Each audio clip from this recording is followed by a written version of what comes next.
Kráčam si po ulici a stretnem Ríša Vrableca. Ahoj Ríša, čo robíš pred týmto hotelom? Ahoj Ondrej, došiel som na meničko. Mám veľmi rád dobré jedlo, čo je na mne samozrejme aj vidieť, ale pre mňa nie je dôležité len chutné jedlo. Síce sa stravujem zdravo, mám rád ryby, mám rád zeleninu, mám rád olivový olej a syry, ale mám veľmi rád sladkosti a tam sa neviem ovládať. Portál menučka.sk je portál o dennom menu. Aké denné menu a kde denné menu uprednostňuješ ty? No najradšej mám menu mojej mamy. Ak sa mi darí, tak sa snažím nahovoriť moju maminku, aby navarila niečo dobré a chodím na obedy k nej. Ale keď mamina je odcestovaná, alebo nechce sa jej variť, tak mám rád zariadenia, kde nie je len chutné jedlo, kde nie je len dobrá strava a pekné prostredie, ale kde sa ľudia tešia z toho, že prídem. Pretože je veľmi dôležitý prístup človeka, ktorý jedlo na stôl prinesie k tomu, kto ho príde jesť.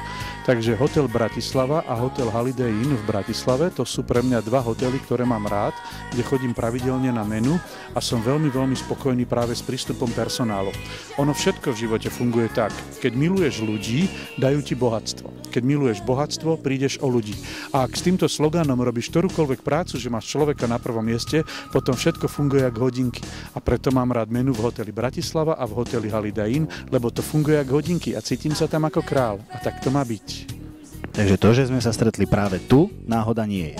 Vôbec to nie je náhoda, práve idem presondovať, aké menu majú tento týždeň, takže som zvedavý, čo mi ponúkajú. Zvyčajne tu majú možnosť výberu z 3 jedál, 2 jedlá sú lacnejšie, jedno je také trošku drahšie, ale stojí to za to. A dokonca parkovanie pred hotelom Bratislava mám aj zadarmo. V rámci menu. Kdežto v niektorých iných reštauráciách, nechcem menovať, mám pocit, že som tam zbytočný najeť sa, alebo lepšie nažer sa a vypadni. A to sa mi vôbec nepáči. A nemám rád menička, ktoré sú veľmi, veľmi lacné. Radšej si o tých 50 centov dám viacej a viem, že jedlo mám kvalitné a tá surovina stojí za to, ako dať za lacné jedlo málo peňazí a potom nemám dobrý pocit, že jem niečo kvalitné. A ešte keď sa k tomu pridá aj to, že ten personál sa z mojej prítomnosti neteší, ale spotený, vystresovaný a nervózny čašník mi hodí jedlo na stôl, ja sa mám rýchlo nažrať a vypadnúť, to nie je môj štýl. Chcem tú svoju pohodičku a mať pocit, že som tam vítaný.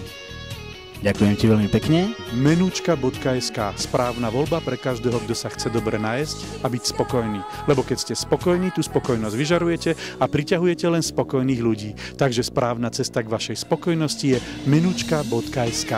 Dobré jedlá včera, zajtra i dneska. Menučka.sk.